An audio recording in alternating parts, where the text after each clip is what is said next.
Tessier, bonjour. Bonjour. Merci beaucoup d'avoir accepté une seconde fois de répondre aux questions d'une certaine idée. Alors c'est inédit pour nous, c'est la première fois qu'on réinvite quelqu'un dans le cadre d'une série d'été que nous avons appelée les réformateurs oubliés. Alors oubliés, c'est peut-être un peu fort, mais aujourd'hui nous allons parler de Richelieu. Nous avions reçu sur la Constitution de 1958, donc vous avez plusieurs cordes à votre arc que Maxime va décrire. Bonjour Arnaud Tessier. Bonjour. Vous êtes normalien, énarque, vous êtes historien, vous enseignez à l'école normale supérieure et vous êtes en effet un des meilleurs spécialistes de l'histoire de la Ve République et du gaullisme. Et c'est pourquoi nous vous avions reçu la précédente fois. Vous présidez depuis 2017 le conseil scientifique de la Fondation Charles de Gaulle. Et parmi vos derniers ouvrages sur cette question, vous avez fait paraître chez Perrin en 2021 l'énigme Pompidou-De Gaulle. Mais aujourd'hui, en effet, si nous vous recevons, ce n'est pas pour nous parler du général de Gaulle, mais pour nous parler du cardinal de Richelieu, dont vous avez signé la biographie chez Perrin en 2014, qui s'intitule Richelieu, l'aigle et la colombe, et c'est notre sujet aujourd'hui. C'est correct ? Absolument. Pas d'erreur. On voudrait commencer par une première question.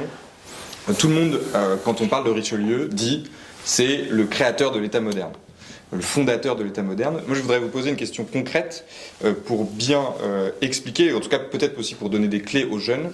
Qu'est-ce que ça veut dire que Richelieu a créé l'État moderne ? Qu'est-ce que concrètement ça signifie ? Richelieu aujourd'hui apparaît comme la figure de l'État, comme une sorte d'incarnation de l'État, parce que on pense tout de suite à la raison d'État, à l'idée d'une rationalité qui est supérieure aux intérêts particuliers, et puis quelque chose aussi qui relève du mystère de l'État, c'est-à-dire que l'homme à la robe rouge, qui a été immortalisé par Alexandre Dumas dans Les Trois Mousquetaires, mais qui est aussi immortalisé par toute une tradition qui remonte à la Troisième République, c'est effectivement l'incarnation de l'État, mais dans sa force, mais aussi dans une certaine dimension inquiétante, dans une certaine forme quelquefois même de violence, mais une image quand même plutôt positive de ce point de vue-là. Il y a une légende noire de Richelieu qui vient de l'école romantique, qui vient d'Alfred de Vigny, de Dumas, qu'il présente comme un homme un peu impitoyable, mais toujours, même lorsqu'il est présenté d'une manière un peu caricaturale et sombre, c'est quand même cette force secrète de l'État qui fait passer l'intérêt supérieur du pays avant toute autre considération. Mais c'est-à-dire que dans l'exercice du pouvoir, qu'est-ce qu'il a fait ? Quel acte a amené à la création de ce dont vous parliez ? La part d'anachronisme qu'il y a dans ce portrait de Richelieu, fondateur de l'État moderne, existe, mais il y a une part très authentique. Richelieu, il faut bien voir qu'il arrive au pouvoir dans un pays, dans un royaume qui a été traumatisé par les guerres de religion, par les divisions des guerres de religion, et où le pouvoir royal est très affaibli. Il arrive aux affaires une première fois en 1616, et puis il va revenir véritablement en 1624 pour 18 ans, sous le règne de Louis XIII, mais il faut comprendre que près de la mort d'Henri IV, la France traverse une période où la monarchie est très affaiblie. Elle est affaiblie parce que les grands du royaume se liguent un peu pour affirmer leur pouvoir face à une monarchie affaiblie, face à une couronne affaiblie, et puis parce que les protestants forment, depuis l'édit de Nantes, un État dans l'État. Et Richelieu, d'ailleurs, va faire la guerre aux protestants comme force politique et militaire, mais non pas comme religion, puisqu'il conservera les dispositions de tolérance de l'édit de Nantes. Donc Richelieu, c'est un homme qui va ramener l'unité et l'autorité du roi et de l'État dans un royaume où elle est très affaiblie. Et ça, on le voit dans un texte légendaire, mais qui est authentique, qui est son testament politique, qui était composé à la fin de sa vie et qui n'était publié que 40 ou 50 ans après sa mort, et où on voit très bien ce côté, cette force symbolique de l'État. Ce qui fait la modernité de Richelieu, si on met de côté le contexte de l'époque, qui est encore une fois sortir des guerres de religion, réaffirmer l'autorité du roi, réaffirmer l'unité du royaume et abaisser le pouvoir des grands, abaisser l'État protestant, etc. Si on veut regarder ce qui demeure, c'est la force et la supériorité de l'intérêt public sur les intérêts privés. En réalité, la raison d'État, c'est un terme qui ne convient pas à Richelieu, il n'utilise quasiment jamais l'expression. Il parle de l'État et il parle surtout des intérêts publics, ils doivent toujours l'emporter sur les intérêts privés. Il y a une phrase clé à la fin du Testament politique qui est magnifique et qui a été souvent mal comprise, où il dit à Louis XIII, il s'adresse à Louis XIII à la fin du Testament politique et lui dit le roi a une responsabilité éminente parce qu'il doit ne pas abuser, il ne doit jamais abuser de son pouvoir, mais il doit aussi l'exercer, parce que s'il n'exerce pas son pouvoir, s'il ne tranche pas, eh bien, il se damne d'une certaine manière. Et il y a cette formule extraordinaire où il dit « Ceux-là même qui se sauveraient comme personne privée se damnent parfois comme personne publique. Ceux-là même qui se sauveraient comme personne privée se damnent parfois comme personne publique. » Et ça veut dire très clairement, eh bien, la morale privée, c'est une chose, la morale publique, c'en est une autre. Un homme ordinaire peut se comporter très bien toute sa vie en étant assez neutre, en respectant ses voisins, en aimant sa famille, en allant à la messe, en accomplissant ses devoirs de citoyen, dirait-on aujourd'hui. Mais pour Richelieu, ça ne suffit pas lorsqu'on est un homme public. Lorsqu'on appartient aux élites, ceux qu'il appelle les aigles, par opposition aux colombes, lorsqu'on est un homme public, on a une responsabilité particulière qui est de trancher et de toujours faire prévaloir, même quand c'est douloureux, les intérêts publics sur les intérêts privés. Et ça, c'est d'une modernité absolue, puisque c'est toute notre culture française de l'intérêt général. Et on dit souvent, c'est lui qui a été à l'origine de l'Académie française, il a énormément réformé, etc. Est-ce que vous pouvez nous lister peut-être les différentes créations, infrastructures qui ont été fondamentales pour la France? Alors, en matière de structure administrative, il n'a pas accompli des choses très spectaculaires parce qu'il n'a pas eu énormément le temps, il n'a gouverné que pendant 18 ans et en fait, il était à un moment donné, à partir de 1635, il était en guerre contre une partie de l'Europe et avant la décennie qui a précédé, il avait des guerres intérieures, des conflits intérieurs, la guerre avec les protestants, il avait un certain nombre il a été un chef de guerre, Richelieu, pendant ces 18 années. Il n'a pas fait de grandes réformes administratives, même s'il y a eu une tentative avec ce qu'on appelle le Code Michaud. L'Académie, c'est tout à fait représentatif de ce qu'il voulait faire, effectivement, puisqu'il voulait que la langue, il disait il faut que le français devienne le latin des modernes, c'est-à-dire une langue universelle, claire, parlée par tous et qui soit un élément d'unité, un élément qui entraîne l'unité. Ce qui est très important dans la politique de Richelieu, c'est surtout qu'il a restauré le pouvoir royal et qu'il a encore une fois commencé à imposer dans la culture politique française cette idée qu'il y a des intérêts publics qui l'emportent sur des intérêts privés. Donc son œuvre est moins le fait des structures, même s'il y a des structures, vous avez cité l'Académie qui est très importante, il n'a pas forcément fait de grandes révolutions administratives dans les faits, il n'a pas centralisé la France, contrairement à ce qu'on dit souvent, ça c'est un anachronisme, mais c'est vrai, c'est sous son ministériat qu'on voit les intendants qui commencent à prendre de la puissance et du pouvoir, mais il a surtout fait émerger cette idée de l'État qui est une sorte de tiers pour arbitrer les conflits et pour imposer une morale supérieure, collective, et ça c'est quelque chose qui nous reste. Je crois son héritage, c'est un héritage qui est profondément ancré dans la culture politique française, y compris dans notre tradition républicaine. Alors vous évoquez comme principal héritage de Richelieu la consolidation de l'autorité royale, du pouvoir royal. Alors cela fait partie aussi un peu de l'héritage que nous avons reçu de la période romantique des Trois Mousquetaires, de voir le roi Louis XIII comme un roi faible, un peu falot, un peu effacé derrière son très puissant ministre.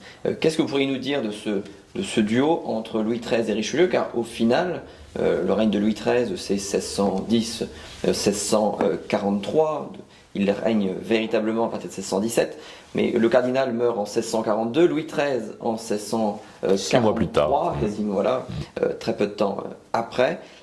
Est-ce que, somme toute, le règne de Louis XIII, ce ne serait pas plutôt en fait le règne de Richelieu? Non, ce n'était pas le règne de Richelieu, le règne de Louis XIII, parce que Louis XIII, Richelieu d'abord a toujours été d'une loyauté absolue envers le roi, il a toujours su que le roi pouvait disposer de lui, de sa vie et de ses biens en toute liberté et à tout moment. Et cette épée de Damoclès a toujours pesé sur Richelieu. Par contre, ce qui était très important, parce que Richelieu a été un grand roi, d'une certaine manière, mais Richelieu l'a aidé à se hisser à la hauteur de sa fonction. Richelieu connaissait les faiblesses de Louis XIII. Louis XIII avait des faiblesses de caractère qui ont été très très perceptibles d'ailleurs à la fin de son règne, au moment de l'affaire Saint-Marc, qui était quand même une affaire d'État très lourde, où Louis XIII a failli quand même, a bien trébuché. Et c'est véritablement Richelieu qui l'a arrimé à ses devoirs de prince. Mais c'est très intéressant de voir à quel point Richelieu respecte profondément la personne du roi, mais l'aide en même temps par une sorte de direction de conscience presque à se mettre à la hauteur de sa charge. Et on dispose aujourd'hui des notes et des rapports écrits que Richelieu faisait à Louis XIII. C'est extraordinaire parce que il lui explique en réalité la réalité des rapports politiques et humains et le prépare aux crises qu'il est susceptible de rencontrer. Et c'est très intéressant parce que la fameuse journée des dupes pendant laquelle le parti Dévot, qui était adversaire de Richelieu, est porté par Marie de Médicis, la reine-mère, a failli obtenir la tête de Richelieu et où en définitive Louis XIII, à la surprise de tous, c'est pour ça qu'on l'a appelé la journée des dupes, a confirmé Richelieu et a fait emprisonner au contraire son adversaire Marillac. Et bien cette journée des dupes, Richelieu avait préparé Louis XIII à cette échéance. Il lui avait dit qu'à un moment donné, il se trouverait face à des gens qui attaqueraient son principal ministre, qui feraient valoir un certain nombre d'arguments, et Richelieu l'avait préparé psychologiquement à être fort. Et il y a une sorte de relation extraordinaire entre Richelieu et Louis XIII, qui relève à la fois de la relation presque d'un père à son fils, même s'il y a un respect toujours très constant de Richelieu vis-à-vis de la personne du roi, un rapport du confesseur aux chrétiens, puisque Louis XIII est un homme de foi profonde. Voilà. Il ne faut pas oublier, je voulais le signaler parce que c'est plus qu'au passage, pour moi c'est fondamental, Richelieu est un prêtre, hein. C'est un homme qui, même quand il gouverne, même quand il est au pouvoir, il reste fondamentalement un prêtre. C'était un homme qui avait une foi ardente et pour qui, au-dessus de tout et même au-dessus de la puissance du roi et de l'unité du royaume, il y avait l'unité des chrétiens. La grande obsession de Richelieu jusqu'à son dernier souffle, c'est de ramener les protestants dans le sein de l'Église et de réconcilier les catholiques et les protestants. Et donc Richelieu, c'est un prêtre, c'est un homme qui est habitué à pratiquer les âmes, à les conduire, à les orienter. Et il y a beaucoup de ça dans ses rapports avec Louis XIII. Mais entre l'intérêt national ou royal et l'intérêt religieux, lequel des deux Richelieu met devant? Car dans sa diplomatie, il peut aussi s'allier avec des protestants contre des catholiques. Oui, parce qu'il s'allie avec certains États protestants, en veillant d'ailleurs à obtenir en contrepartie des garanties pour les catholiques qui vivent dans ces États protestants, c'est le cas en particulier avec la Suède. Il s'allie avec des États protestants ponctuellement, parce que pour lui, la lutte contre l'Espagne, c'est une lutte contre une prétention à la monarchie universelle, qui pour lui est contraire à l'intérêt de la chrétienté. Pour lui, l'intérêt de la chrétienté, c'est une Europe d'équilibre. Il le dira dans une très belle pièce qu'il a écrite, même si elle a été attribuée à l'un de ses proches des Marais de Saint-Sorlin, une pièce qui s'appelle Europe, dont le personnage sont Europe, Francion, Ibère. Et l'idée de Richelieu, c'est une Europe équilibrée, une Europe chrétienne, et une Europe où se réconcilient les catholiques et les protestants. Et Ibère, face à Francion, qui est la mesure et l'équilibre, Ibère, c'est la démesure, c'est le règne, le rêve de monarchie universelle. Et donc Richelieu, pour lui, je crois que bien sûr, le destin de la monarchie, le destin de la France, c'était vital, c'était fondamental, mais pour lui, quand même, le vrai sujet à la fin, celui dans lequel tous les fleuves se versaient, c'était l'unité de la chrétienté, et c'est le salut des hommes. Et c'est pour ça que sur son lit de mort, il était, alors qu'il était mourant, ceux qui l'ont approché ont été frappés par sa tranquillité. Parce qu'il était tranquille, parce qu'il était certain de n'avoir toujours agi que dans l'intérêt de l'Église, même lorsqu'il était dur.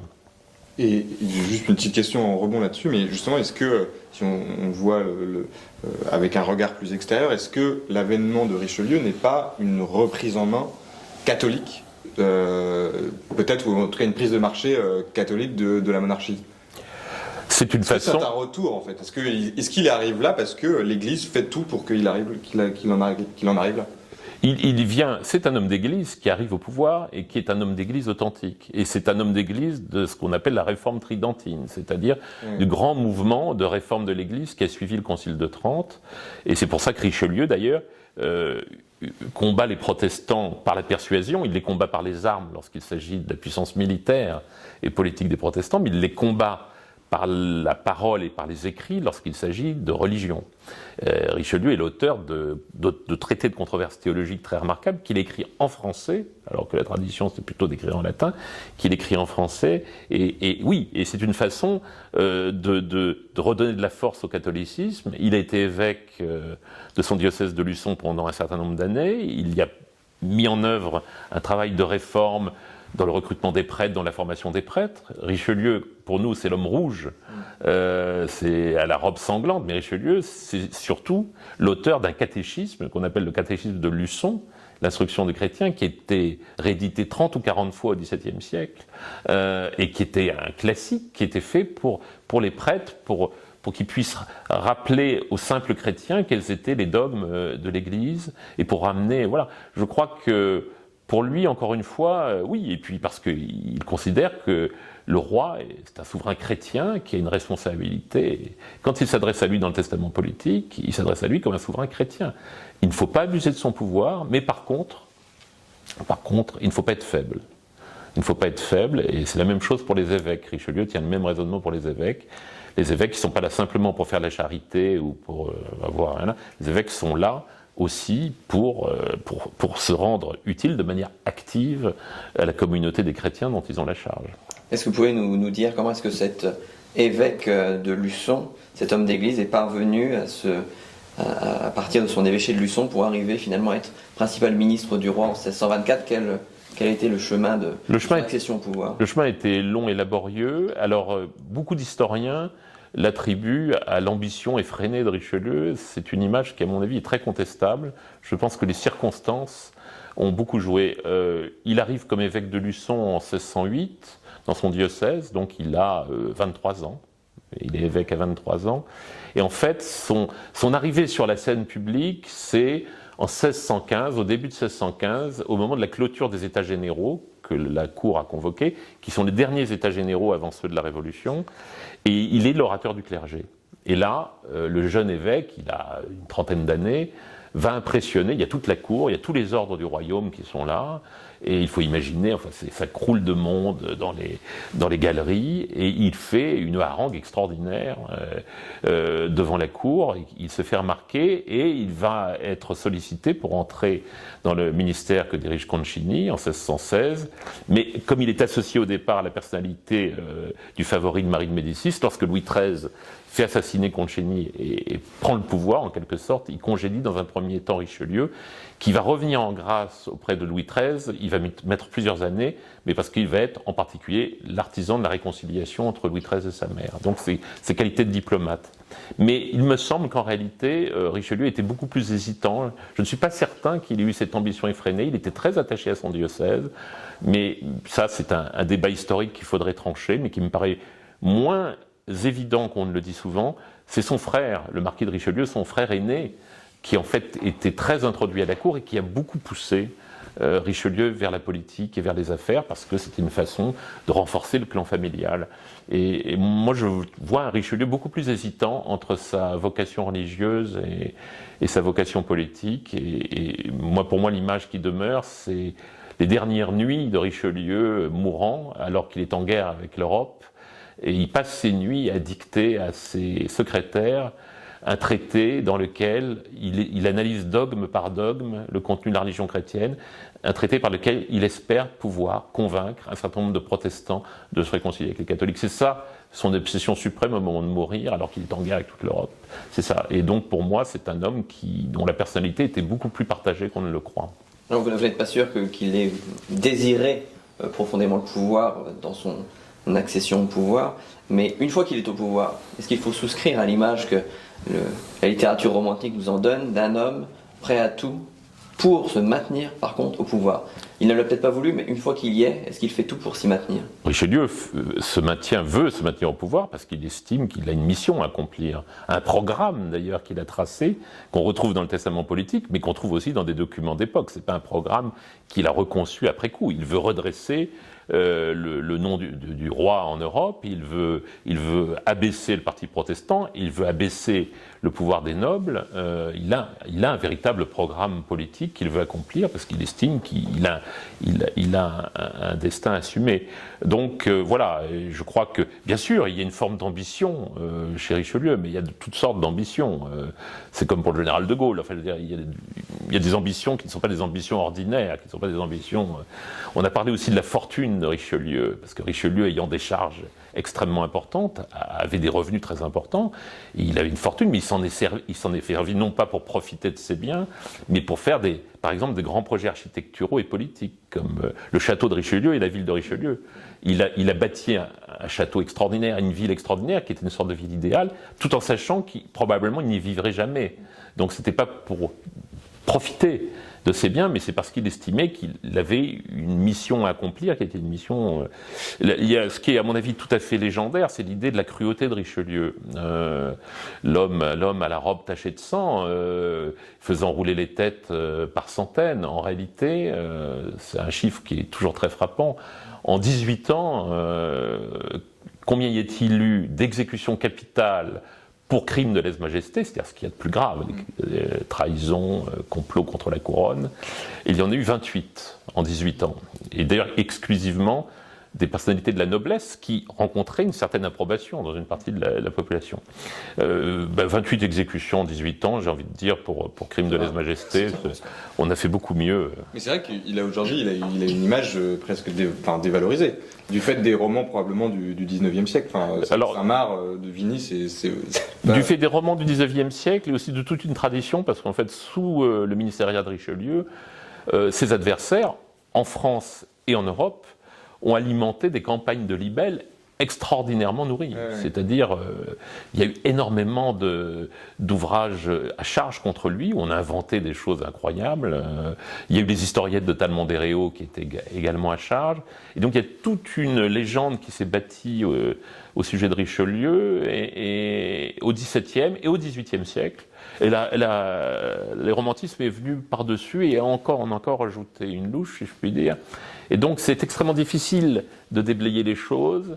Beaucoup d'historiens, même parmi les plus éminents, je trouve, se laissent prendre à cela. Et je pense qu'il faut, quand on regarde le tableau de Philippe de Champaigne, on voit Richelieu en majesté, je pense qu'il faut le regarder un peu de côté, essayer d'avoir un angle différent, et puis on voit Richelieu différent, qui est un Richelieu qui n'est pas celui de la légende.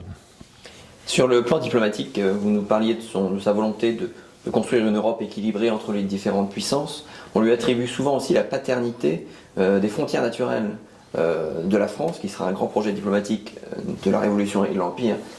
Surtout, quel est votre regard sur cette paternité qu'on lui attribue ? Alors, cette paternité-là, à mon avis, est usurpée, et en particulier, elle a été très très affirmée dans un ouvrage qui est paru pendant l'occupation, d'un certain docteur Schmitt, qui était une personnalité de l'administration nazie, et qui a écrit une édition du Testament politique qui est, pardonnez-moi l'expression, qui est bidonnée. Donc, et où effectivement il y a des passages qui ne sont pas de Richelieu et qui tendent à accréditer l'idée qu'en fait la France, avec sa politique de frontières naturelles, était hostile à l'Allemagne depuis Richelieu.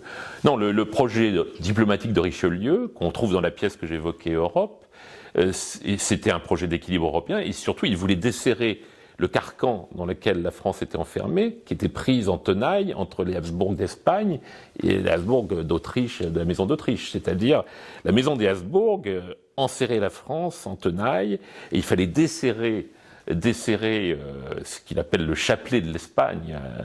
À la fin de sa vie, quelques jours avant de mourir, il dit « le chapelet de l'Espagne est défilé ». Il voulait dire qu'il avait réussi à desserrer cet étau, et il voulait combattre les projets de domination européenne de l'Espagne, qu'il considérait aussi comme des projets, je l'évoquais, de monarchie universelle. Il a voulu convaincre la papauté de cela aussi. Et donc, le projet de Richelieu, c'était plutôt un projet d'équilibre européen, fondé sur la raison et sur une raison chrétienne, avec toujours l'idée qu'il faudrait que vienne un jour où les chrétiens et les catholiques puissent se réconcilier, mais religieusement uniquement par la persuasion et par la conversion. Une politique est aussi forte lorsqu'elle survit à son créateur. Qu'en est-il de Richelieu ? À la mort de Richelieu, est-ce qu'il y a un héritier? Est-ce qu'il y a une poursuite de sa politique tant internationale qu'intérieure? Et au fond, est-ce que le fils de Louis XIII, Louis XIV, n'est pas le roi parfait selon l'idéologie de Richelieu? L'héritage de Richelieu était fragile, puisque la Fronde a failli mettre à bas beaucoup de son héritage. C'est Mazarin, incontestablement, qui a été un peu son héritier, et délibérément d'ailleurs, puisque Richelieu a quand même beaucoup fait pour que Mazarin soit mis en avant. Est-ce qu'il l'a désigné vraiment comme son successeur ou pas? C'est un débat qui, à mon avis, n'a pas beaucoup d'intérêt. Il a vraiment beaucoup apprécié Mazarin, il l'a beaucoup mis au premier plan. Donc Mazarin, avec d'autres méthodes et un autre tempérament, il n'y a pas cette dimension religieuse chez Mazarin. Mazarin a poursuivi quand même, avec une certaine fermeté, le projet politique de Richelieu. Et Louis XIV, dans une certaine mesure, c'est aussi un sujet de débat. Vous savez, on disait que Louis XIV était un peu agacé par les références permanentes à Richelieu qui se faisaient dans son entourage, en particulier Colbert, parce que les grands commis qui étaient autour de Louis XIV vivaient dans le souvenir de Richelieu, et même Vauban vivait dans le souvenir de Richelieu. Et on dit que Louis XIV, quand il voyait Colbert, lui disait « Voilà ce bon monsieur Colbert qui va encore nous parler du cardinal de Richelieu ». Louis XIV, c'est quand même l'absolutisme, c'est-à-dire il met fin aux fonctions de principal ministre. Il va mettre fin à une tradition qui était celle quand même de Richelieu et Louis XIII. Et puis, il y a l'édit de Fontainebleau, la révocation de l'édit de Nantes. Pourquoi les testaments politiques de Richelieu paraissent aux Pays-Bas en 1688? C'est parce que c'est les protestants qui le font paraître, parce qu'ils veulent montrer que Richelieu et Louis XIII étaient tolérants vis-à-vis de la religion protestante, alors que Louis XIV met fin à la politique de tolérance. Donc Louis XIV s'est éloigné par certains côtés de l'héritage de Richelieu, même si dans la tradition de la construction de la grande monarchie du XVIIe et du XVIIIe siècle, il y a évidemment une filiation profonde avec Richelieu. Mais c'est intéressant, il y a des textes dans les cahiers de doléances, notamment du tiers-état, au moment de la Révolution française, on voit des références à Richelieu où certains cahiers réclament le retour de la monarchie telle qu'elle était sous le cardinal de Richelieu, et en particulier la façon dont le grand cardinal avait réussi à abaisser le pouvoir de la noblesse. Et ça va rester au XIXe siècle dans la bonne tradition, il y a la tradition romantique, mais il va y avoir toujours cette filiation qui est quelquefois un peu exagéré, mais de Richelieu allié séculaire du tiers-état, et qu'on va retrouver sous la Troisième République, puisque sous la Troisième République, à l'initiative d'un des grands historiens de Richelieu, ministre de la Troisième, Gabriel Hanotaux, Richelieu va être célébré comme le père de la grande nation républicaine, unifiée, centralisée, etc. En mettant totalement de côté la dimension religieuse, bien sûr, qui pourtant, à mon avis, est fondamentale. Merci beaucoup.